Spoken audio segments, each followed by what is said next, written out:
I joined the Navy, I graduated last month from college, and I knew I didn't want to depend on my dad for the next couple of years, so I said I was going to join the Navy.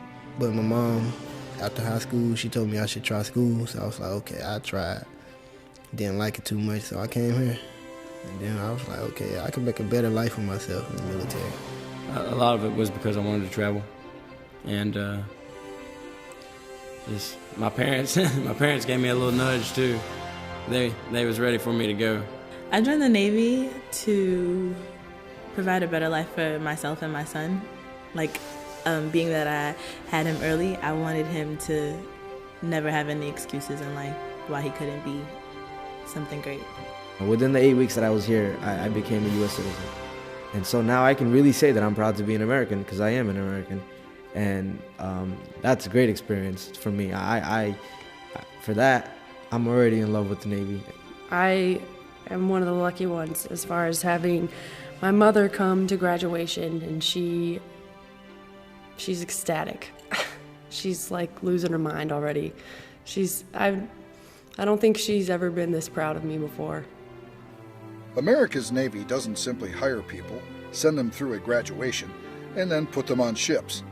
First, these civilians must be trained. Welcome to Recruit Training Command, the Navy's only boot camp. The building I'm standing in is where you check in when you report to boot camp. It is called Golden 13. When you get off the bus, there are certain things that's going to be happening. It may seem chaotic, but there's a method to the madness. First, you're going to be staged in this large classroom where you'll have your height and weight taken. We also do a drug test. The Navy has a zero tolerance policy for drugs. So if you are taking drugs, you will be caught. It's not a matter of if, it's a when, because you will be caught and you will be sent right back home. You also will get the opportunity to call home. We want to make sure that your family members know that you made it safely to boot camp. The cell phones, however, will be mailed back to the family members. We do not keep cell phones here at Recruit Training Command. Ditty bag issue. When you go into ditty bag issue, you will be able to get all the items that you need for the first week of training here at RTC. You'll receive your Navy PT gear, your sneakers, you'll receive toiletries, stationery so you can write back home, and in about a week or so, you should receive your Navy working uniform. So that's like the camouflage uniform that everyone sees. That's what we call your Navy working uniform. You'll be wearing those from week 1 until the end of training here at boot camp. The best advice that I can give you when reporting to boot camp is pack lightly. Any civilian items that you bring will be sent back home. This is the box that we use to send all your items back home. Everything else that you're going to need while you're in boot camp to survive boot camp, you will receive in boot camp. The red rope on Chief Lawrence's left shoulder identifies her as a Recruit Division Commander, or RDC. The RDCs pick up recruits the morning after night of arrival and introduce themselves by immediately taking recruits to the barber shop for haircuts. After haircuts, the recruits are given a final chance to bring up any past situations in their civilian lives and can come back to present a challenge in their new career. This last chance is referred to as the moment of truth. The moment of truth takes place within the first 24 hours of being received through RTC in-processing. The opportunity to make a voluntary disclosure of information previously not included in a member's service record can make the difference in a legal determination of a fraudulent or erroneous enlistment. For recruits, meeting their RDCs is the beginning of a relationship that will last for the next 8 weeks. When you first meet your recruits, you have to let them know that you're in charge. And a lot of times that means that you have to yell at them. You have to let them know that, hey, you're going to discipline them and they're going to follow your instructions or they're not going to make it here. When we first get our recruits, the first thing we need to do is obviously get their attention. In the Navy, it's a stressful environment, and you don't always have time to stop and explain why I need an individual to do what he needs to do. So the yelling gets them used to being in a stressful environment. It gets their attention, obviously, but it brings their focus on where they need to be. Like, they don't know what's going to happen the very next minute, because there's so much pressure put on them as soon as they get here to see if they're going to crack under the pressure. But it's not meant to break you, it's meant to make you stronger. Boot camp is designed to be stressful. Everything we do here is for a reason. And everything that we yell at a recruit for is for a reason. Everything that we emphasize is for a reason. So nothing that we ever say to you is ever personal.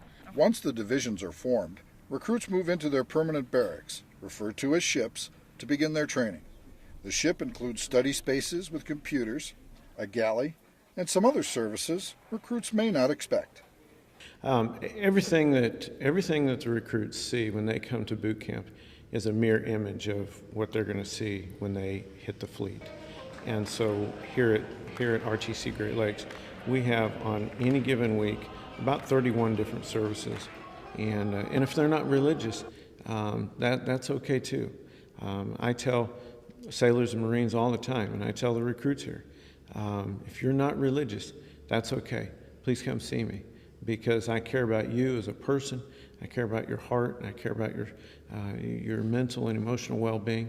And so I'm here to help you get through this, because boot camp is rigorous and it's not easy. Recruits can be assigned to all male, all female, or integrated divisions. So in an integrated division, basically you have 88 recruits, 44 female and 44 males. Now, the way that works for training purposes is they train all day together. But when it comes to their sleeping quarters and the place where they hygiene, that's separate. So we have what's called a brother division. So there is another division of 88 recruits, 44 females and 44 males, that lives directly across the hallway from the other division. And whenever they need to hygiene or whenever they need to go to sleep, they integrate. So you'll have all 88 males in one house and 88 females in the other. So P days are the processing days that actually come before training really even starts. The recruits are getting their shots and their dental checkups. They're getting their fit for full duty stamps. They're learning how to stamp and stencil, and getting all their gear ready for training. During those initial few weeks of training, recruits are instructed on how to stand at attention, salute, and address superiors. Drill, marching, and personnel inspections are also stressed. Another aspect of initial training includes learning a completely new vocabulary. When we're transforming civilians into sailors, the recruits need to learn new Navy customs and vocabulary. They need to learn different words for things that they commonly know from day to day. For example, recruits at boot camp don't wear underwear, they wear skivvies. The floor is now a deck, the walls are now bulkheads. How many times do I need to tell you guys that there is no bathroom here at Recruit Training Command?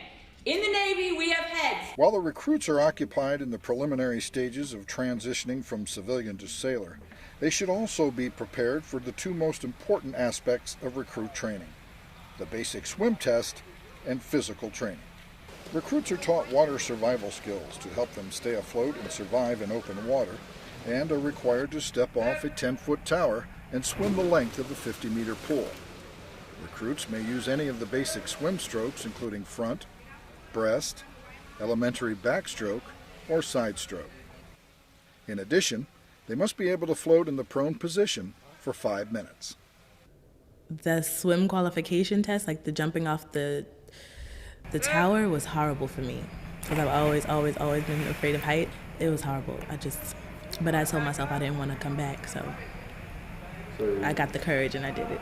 If recruits do not know how to swim, the RTC staff will teach them. However, basic swimming skills upon arrival will be beneficial. When you come to boot camp, you need to be ready. Let me break it down to you as why it's so important for you to know how to swim when you come to boot camp. When you don't know how to swim, you have to go twice a day, every day, to extra swimming classes so you can get up to speed with everybody else. In that time, we're doing a whole bunch of training that you're missing out on because you're going to extra swimming classes. So while I'm training, you're missing out, then you have to come back and play catch up, which could possibly set you back in training because you're not up to speed with the rest of your division. In addition to being tested on swimming, recruits are also evaluated and eventually tested on physical training capabilities. These include push-ups, sit-ups, and a 1.5-mile run. Recruits will participate in 3 physical fitness assessments, or PFA, during their stay in boot camp. Put very simply, and for a sure recipe for success, follow this plan. If you arrive at boot camp with basic swim skills and can pass your PFA, traditionally you will have a much easier time completing boot camp. They get here and they know they're going to have to run 1.5 miles because it says that on their contract.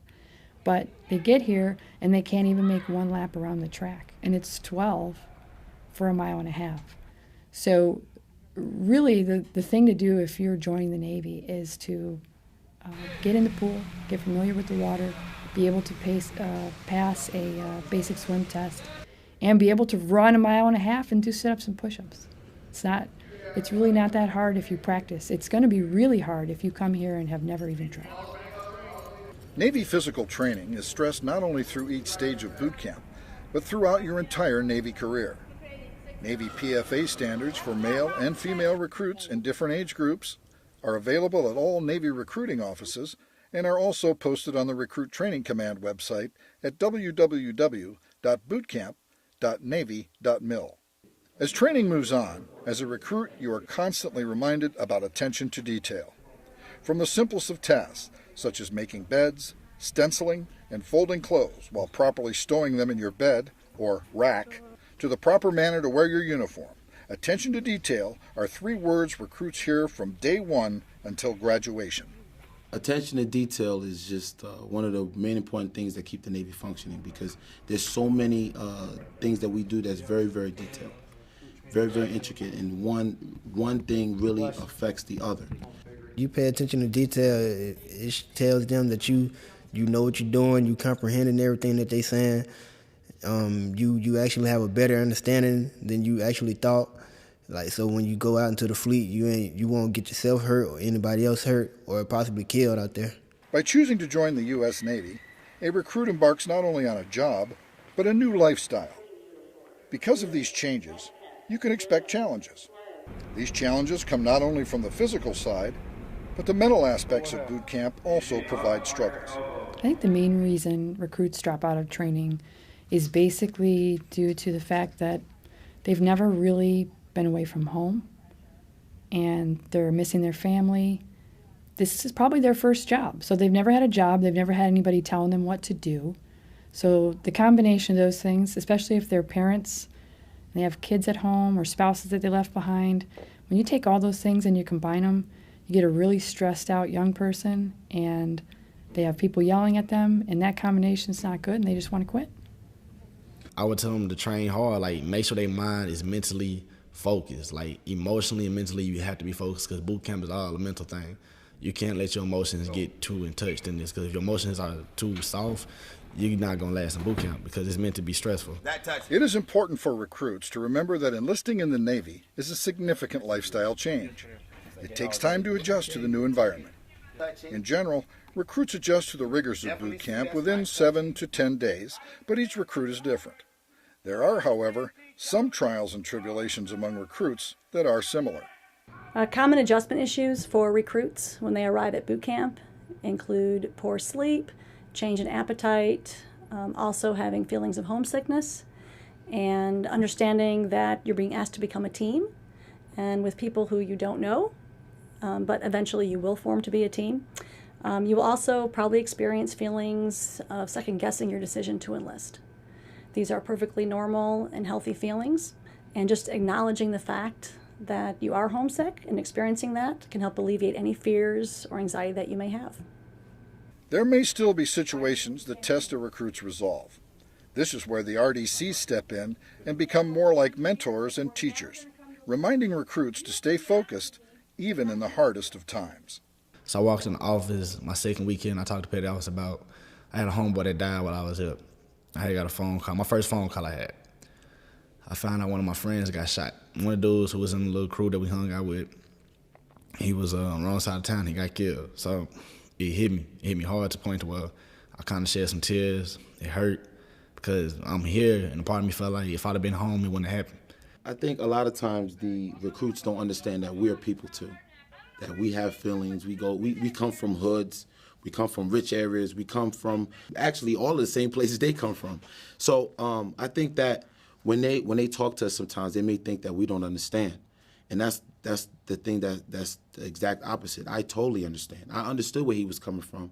I understood that the problems and the tribulations that he was going through, because some of those things were my own.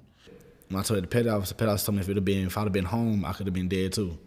So therefore, I took that when he said that, I was like, you know what, you're right. So I thought about it. He talked to me. He said, I got to be the one that makes a difference for the hood. I got to be the one that shows no matter what you go through in life, you can make a difference. Recruits begin to notice after the first few weeks of training that the climate begins to change. And when you really see the light bulbs come on them, it's kind of neat, because you go more in from you having to discipline them all the time. It's easier to correct the deficiencies. And instead of large group corrections, it's more you're just picking out the small groups that need to get fixed. During the 4th week of training, recruits actually leave the ship and receive hands-on training in small arms, firefighting, and ship and line handling exercises. While we were training for small arms, for me, it was the first time that I've actually really, practiced, with the positioning of the weapon. And what was good about it was that the RDCs were able to help me with my grip and, getting to the different positions. If we had any questions, they were able to answer it. Firefighting was cool because that was my first time actually having to fight a fire like that. You had teams, and everything pretty much was teamwork. And as long as everything in boot camp has been teamwork, and firefighting, that's when most of that came in at too.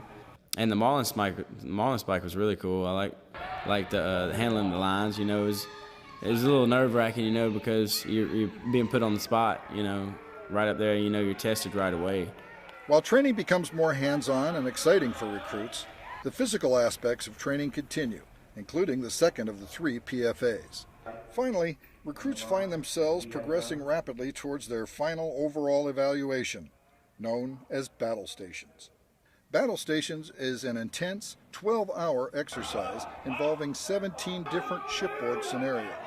Battle stations is the ultimate test of what they have learned over the course of their training and evaluates not only their knowledge and capabilities, but their ability to function as a team. You hear little brief things like watching YouTube videos and all that stuff, like what it's like, when truly the YouTube's videos don't show you half of it. It's stressful, but quite a bit of excitement with it. You don't know what's going to happen next. Everything that you learn throughout boot camp, you pretty much get to use during battle stations. When we got to battle stations, I think that all the little things that we learned in boot camp really came into play, and the key thing that came into play was the attention to detail. I think the most important thing of all of this that we did was the idea of teamwork. You have to have teamwork. You can never, if you're gonna become a sailor in the future, if you have an ambition to be a sailor, you got to let go of that ego, and you have to learn to work as a team. Once the arduous night of battle stations is successfully completed by recruits, they are formally welcomed into the Navy the following morning. Physically exhausted after their grueling night, recruits trade in their recruit ball caps for new Navy ball caps. This capping ceremony is often emotional, as the recruits realize that after 8 weeks of hard work, they have successfully completed boot camp.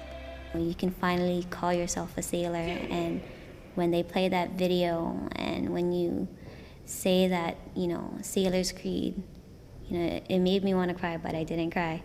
Boot camp was really hard for me. I was really homesick. I've never been in a situation like this. I've never gotten told what to do, where to go, how you're supposed to look. And that capping ceremony was just like the symbol that everything was done. We finished, we did it. Like, that's the biggest accomplishment, is be able to put that cap on and say, hey, I'm a sailor. The recruits are now officially sailors. Besides the building process, in which sailors are provided the opportunities to broaden their horizons, not only professionally, but personally, recruits also found some interesting life lessons which they may not have anticipated when training began. We do mentoring topics throughout the 8 weeks of training. And about halfway through, we have a topic about diversity and we have another topic about teamwork. It's interesting to watch the recruits and the way they interact with each other, opposed from the way that they interacted with each other initially. We start asking them about, where they're from and if they have people coming from overseas for graduation. And a lot of them, are coming from Africa and all these different countries, and they don't have anybody coming to graduation. And that is when they first learn that really the Navy's a family, and they all look and say, it's okay, you can come with my family on graduation day. And it is great to see the way that they just kind of embrace each other when they wouldn't even look at each other or speak to each other in the beginning. So it's an amazing progression. The Navy is a melting pot. It's a one diverse area, and you pack a whole bunch of people from a whole bunch of different countries and cities and states, and you pack them into one area. The Navy is not about black and white or colored. It's a group of people that actually say, you know what, I care about you because you're a sailor. And because you're a sailor, now you are like my brother, or now you're my sister. And they merge them together, and you get like this amazing thing where you find people that are like totally two different areas, and now they're like the best of friends, So it's a good thing. I like it. When I talk to recruits about diversity, I tell them about myself. Because I wasn't born in the United States, I was born in Colombia. So therefore, I'm a naturalized citizen. Diversity is what makes this Navy so great, because we have so many things to offer. We have so many things to bring to the table. Everyone can bring something to the table from their different backgrounds, from their cultures, from where they grew up, their ideas, everything. Now, with the focus on their upcoming graduation, recruits can look back and remember the beginning of boot camp. Their initial impressions of their RDCs have changed significantly. Those loud voices that promoted dread, fear, panic, and alarm have, over the course of 8 weeks, changed into voices of understanding, and the people behind those voices have changed into mentors, teachers, and perhaps, sometime in the near future, shipmates. What she put off to us was kind of what I feel like a female in the Navy should be, as far as, like, she's very respectable and just class. She's good at what she does, and definitely a great role model to females in the Navy as far as what you need, the standard that you need to hold to yourself. I think highly of Petty Officer Kramer because every time that I would get in trouble when he would scream at me and I would go through this emotional thing and cry, he would always come and explain to me why he screamed at me and why I shouldn't do what I was doing and basically what I was doing wrong and how not to get yelled at again. Tough love, like the dad I never had. So to be honest and truthfully, Petty Officer College is the reason why I survived boot camp. The first 2 weeks here, he grilled me, he got on my face, he pushed every piece of hood mentality that I had in my head. As he drilled it, Petty Officer kept telling me, Nelson, keep your head up. Nelson, I'm gonna get on to you because I know you better than that. And to hear somebody tell you that you better than that when your whole life you heard that you nothing, it feel good. Recruit graduation is at hand. The 8 weeks of training are concluded, and the transformation from civilian to sailor is complete. Family and friends of the fleet's newest and sharpest sailors join the graduation celebration as sailors proudly don the uniform recognized throughout the world as a symbol of liberty and freedom. So on graduation day, after they walk into the drill hall, that's a really proud moment. But the best moment is actually when the parents come up and they're thanking you and they're seeing their child in a totally different light. They don't even recognize them. First of all, the haircut. Second of all, they're standing tall, wearing a shiny new uniform properly, and they're looking at the RDC like, wow, how did you do this?